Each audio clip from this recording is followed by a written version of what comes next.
Kalau minggu lalu kita berbicara tentang dua perlakuan, perbandingan antara dua perlakuan, sekarang kita berbicara bagaimana membandingkan antara tiga perlakuan dan ke atasnya gitu ya, dua perlakuan, lebih dari dua perlakuan ke atas. Kita biasanya untuk parametric test kita akan menggunakan ANOVA, dan untuk non parametric test kita akan menggunakan Kruskal-Walsh gitu ya. Nah, kalian mungkin ingat yang pernah diajarkan di mata kuliah sensori, ini saya ambil PPT-nya persis dari sana.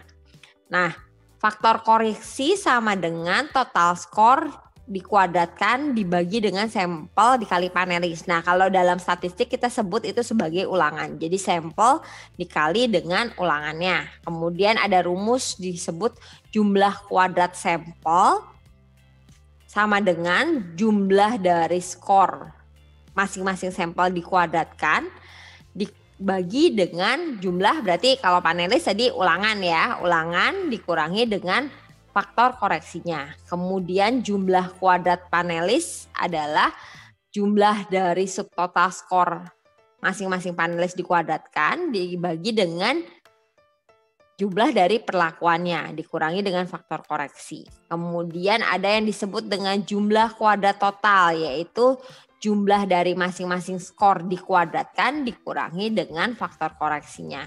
Dan ada yang disebut dengan jumlah kuadrat galat sama dengan jumlah kuadrat total dikurangi jumlah kuadrat sampel dan jumlah kuadrat ulangan. Dari situ kita bisa dapat jumlah kuadrat tengah sampel, yaitu jumlah kuadrat sampel dibagi dengan dB dari derajat bebas dari perlakuan.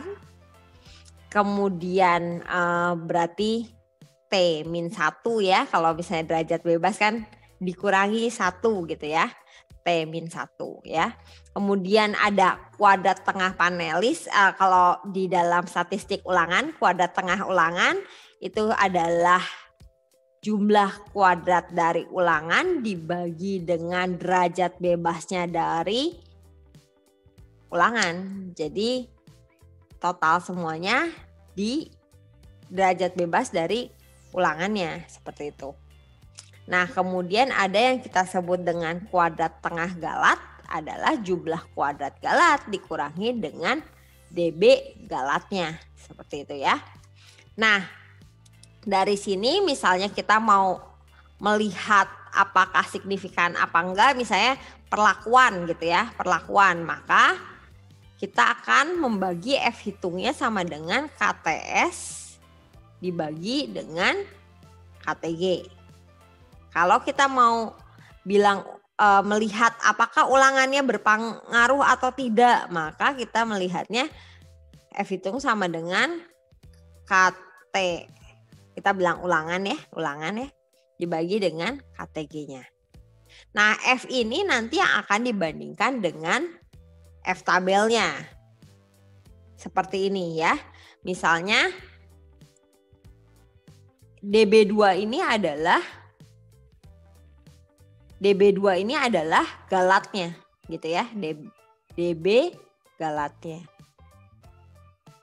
Kalau yang atas ini apa? Yang atas ini adalah, entah kalian tadi mau bilang pengaruh perlakuan, maka ini adalah dB dari perlakuan.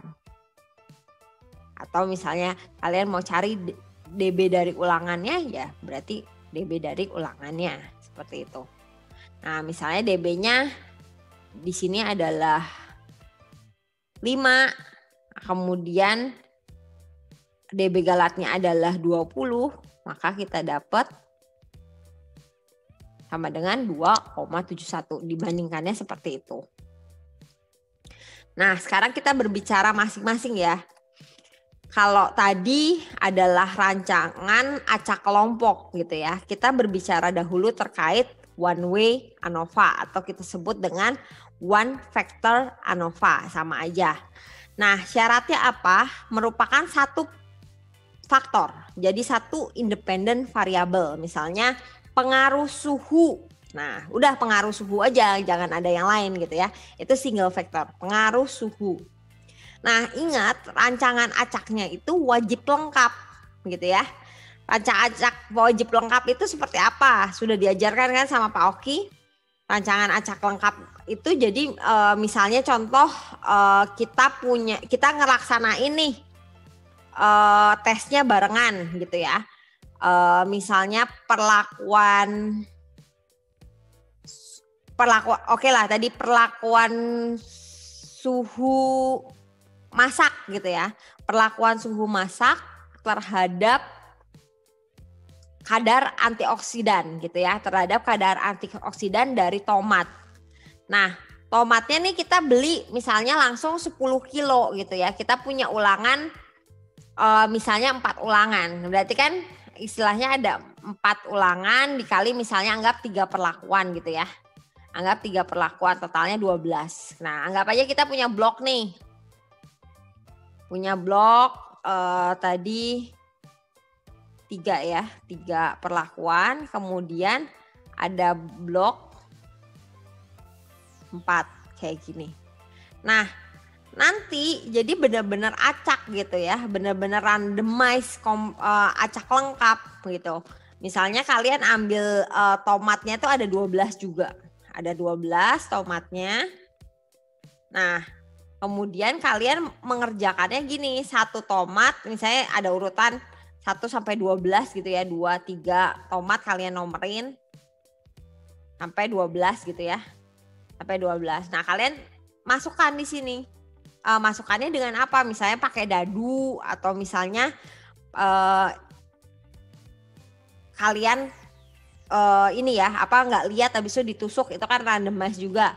Nah, itu misalnya dapatnya gini, 1, habis itu di sini ada 2, ada 3, ada 4, ada 5, misalnya ada 6, 7, 8. Ini anggap udah terrandom ya, 10, 11, 12. Maka nanti tomat 1 harus nanti misalnya ini suhu 60, 70, 80. Kemudian ini ulangan 1, 2, 3, 4 gitu ya. Nah, ini berarti tomat 1 akan diassign buat panas 70 ulangan 2 seperti itu.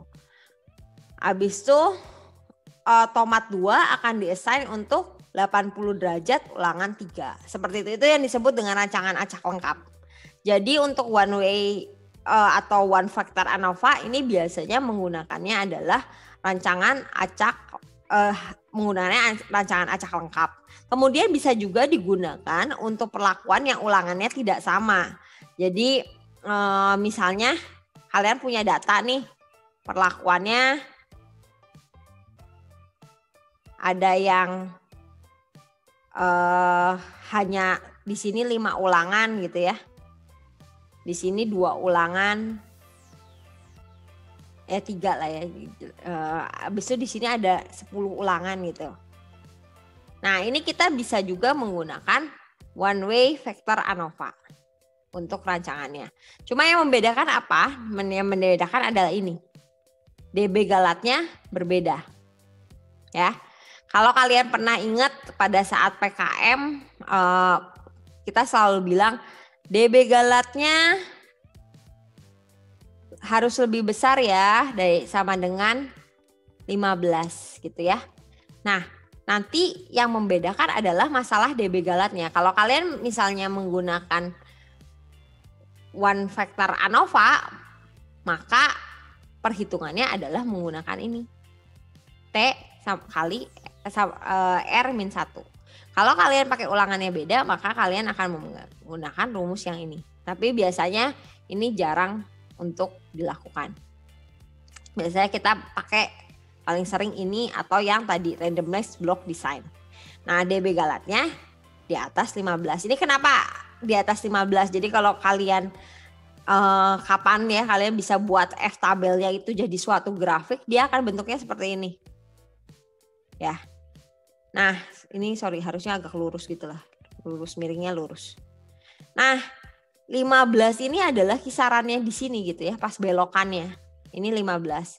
Makanya ada yang bilang, oh ini 15, ada yang bilang, oh ini harusnya di 12 gitu ya optimumnya. Tapi kita pakai biasanya aja kalau penelitian pakainya di 15. Ada juga yang bilang harus di 21, tapi biasanya itu untuk terkait penelitiannya kedokteran, medical ya, karena kan harus lebih presisi lagi. Jadi kenapa mengambil angka ini adalah dari sana, seperti itu. Nah, sekarang kita coba aja ya untuk one factor ANOVA. Tadi saya jelasin lagi. Jadi kalau tadi ini randomized complete design gitu kan, ada sampel, ada ulangannya kan? Ada ulangannya. Nah, kalau one way ANOVA berarti ada sampel tapi ini nggak ada. Gitu. Ada jumlah kuadrat total sama rumusnya. Nah, ininya nggak ada juga ulangannya. Di sini juga nggak ada. Ya, di sini juga nggak ada. Nanti kalian hitung. Jadi kalian hanya ngitung dari perlakuannya aja. Kemudian jumlah kuadrat totalnya dihitung. Kemudian ada jumlah kuadrat galat. Ya, tadi dengan DB yang galat. Kemudian kuadrat tengah dari perlakuannya. Sama kuadrat tengah galatnya. Nanti dihitung lagi F-nya berapa. Nah, di situ kalian akan dapat F hitungnya. Kita coba dulu ya soal yang ini.